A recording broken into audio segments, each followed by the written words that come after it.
இதோ நம் பார்வையில் நாளும் கோளும்.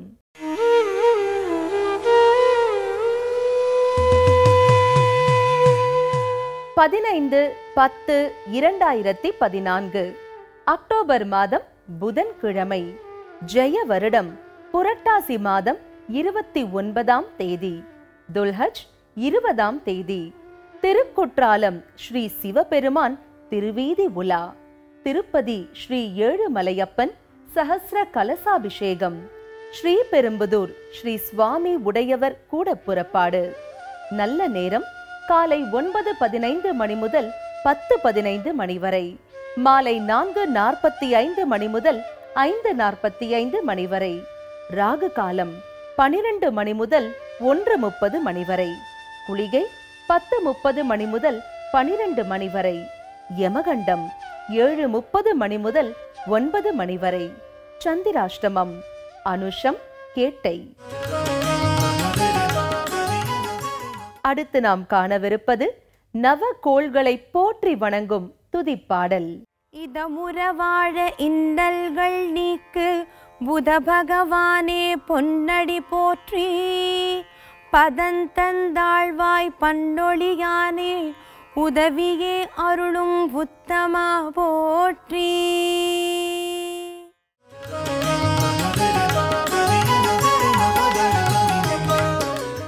இப்போது நாம் காணவிருப்பது பக்தி பாடல்கள். மகாலக்ஷ்மி ஜெகன்மாதா மனம் இறங்கி வரமருள். மகாலக்ஷ்மி ஜெகன்மாதா மனம் இறங்கி வரமருள். மகாலக்ஷ்மி ஜெகன்மாதா மனம் இறங்கி வரமருள். மகாலக்ஷ்மி ஜெகன்மாதா மனம் இறங்கி வரமருள். மகாலக்ஷ்மி ஜெகன்மாதா மனம் இறங்கி வரமருள். மகாலக்ஷ்மி ஜெகன்மாதா மனம் இறங்கி வரமருள். மகாலக்ஷ்மி ஜெகன்மாதா.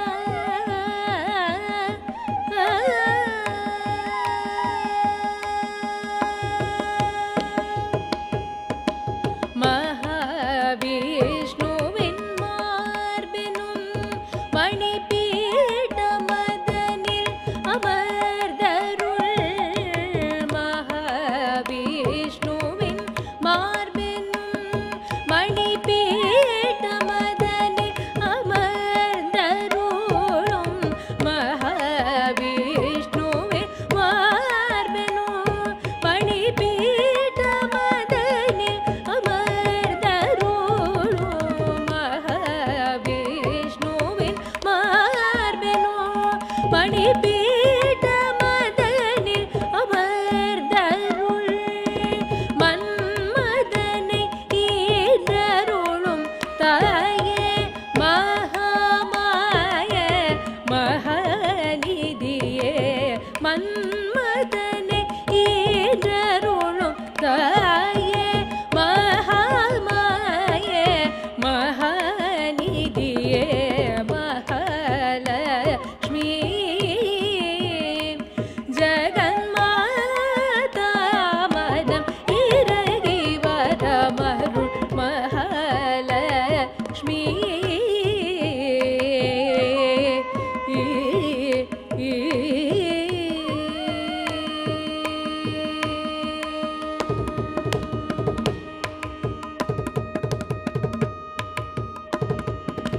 பார்க்கடல் தரும் கிருபாகரி பரிந்து வந்தெம்மையாதரி. பார்க்கடல் தரும் கிருபாகரி பரிந்து வந்தெம்மையாதரி. பார்க்கடல் தரும் கிருபாகரி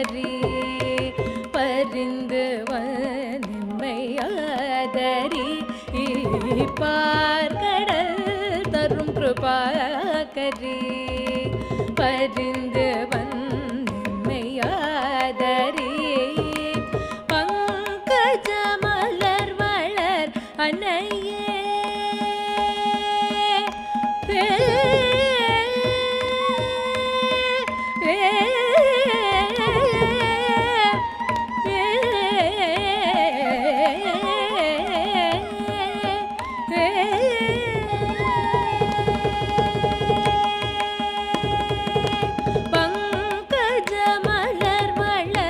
அன்னையே கடை கண்பார் ராமதாசன் பணியும் பங்கஜ மலர் வளர் அன்னையே கடை கண்பார் ராமதாசன் பணியும் மகாலட்சுமி ஜெகன்மாதா மதம் இறங்கி வரமருள் மகாலட்சுமி ஜெகன்மாதா ஜெகன்மாதா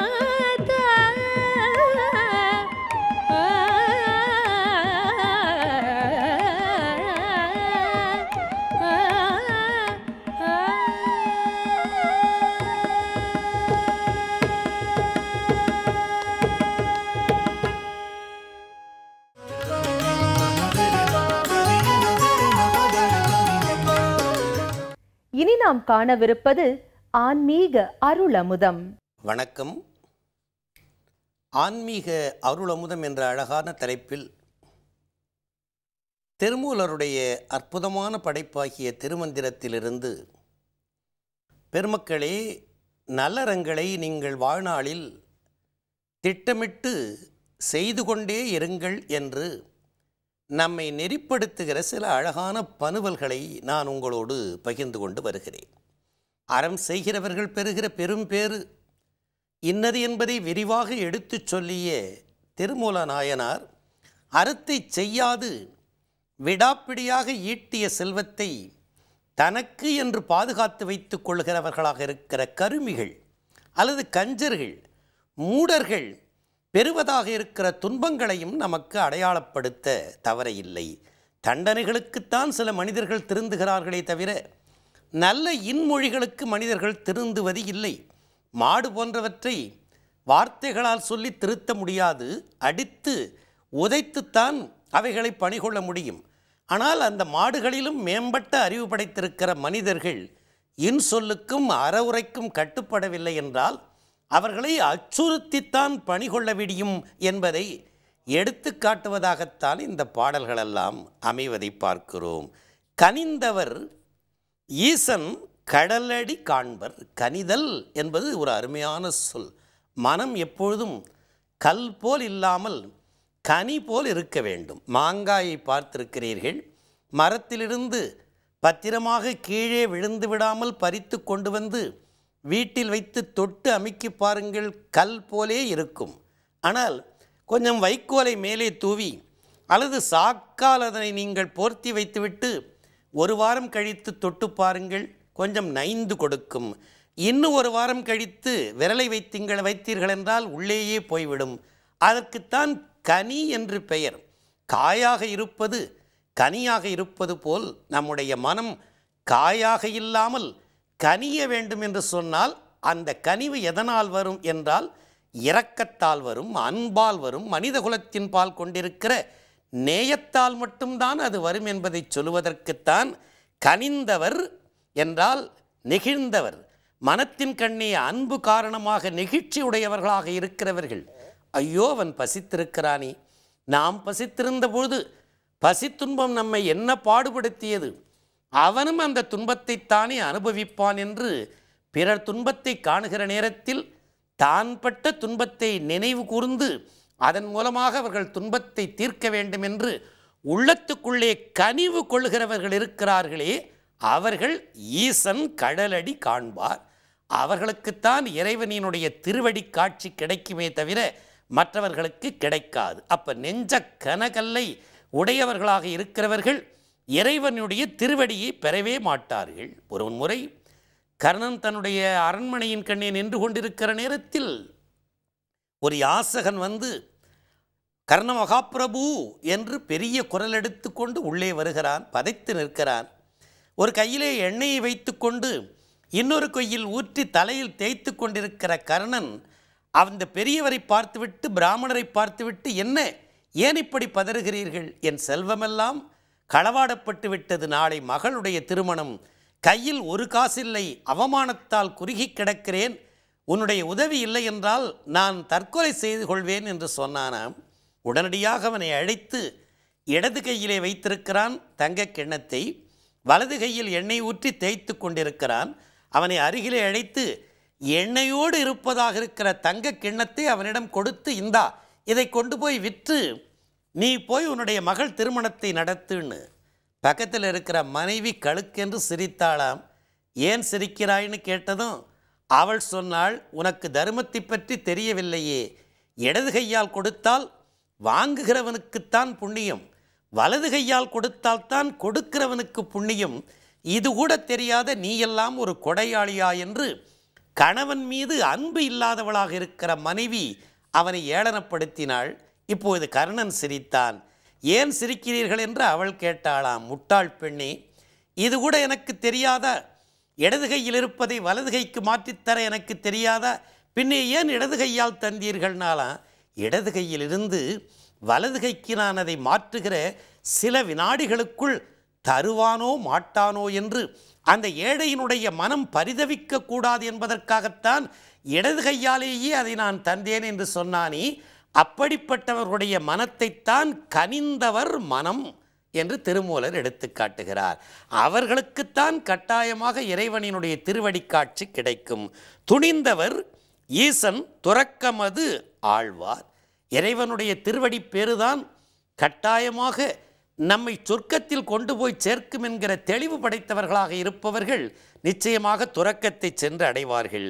மலிந்தவர் மாளும் துணையும் ஒன்று இன்றி இந்த உலகத்தின் கண்ணே இருப்பவர்களாக இருக்கிறவர்கள் மாளும் துணையும் மாளுகிறன சாகர நாள் வரையிலும் ஒன்றின்றி உயிர்நெறி வேறு எதுவும் இல்லாது மெலிந்த சினத்தினுள் விழுந்து ஒழிந்தாலே.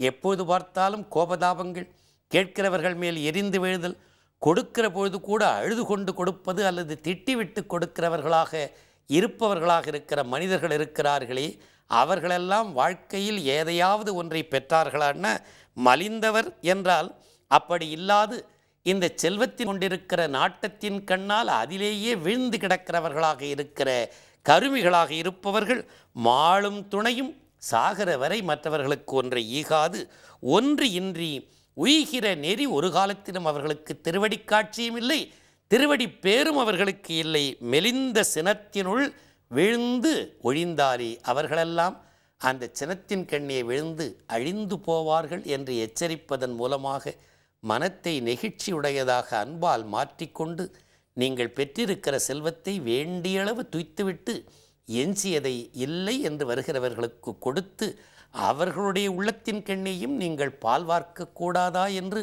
உங்களை மெல்ல ஒரு குழந்தைக்கு பால் ஊட்டுகிற தாய் போல அன்பு மொழிகளால் திருத்துகிற திருமூலருடைய அற்புதமான பாடலை புலர்காலை நேரத்தில் உங்கள் நெஞ்சத்தடத்திற்கு கொண்டு வந்த மன நிறைவோடு உங்களை வணங்கி வாழ்த்தி இன்றைய ஆன்மீக அருள் அமுதத்தை நிறைவுக்கு கொண்டு வருகிறேன். வணக்கம்.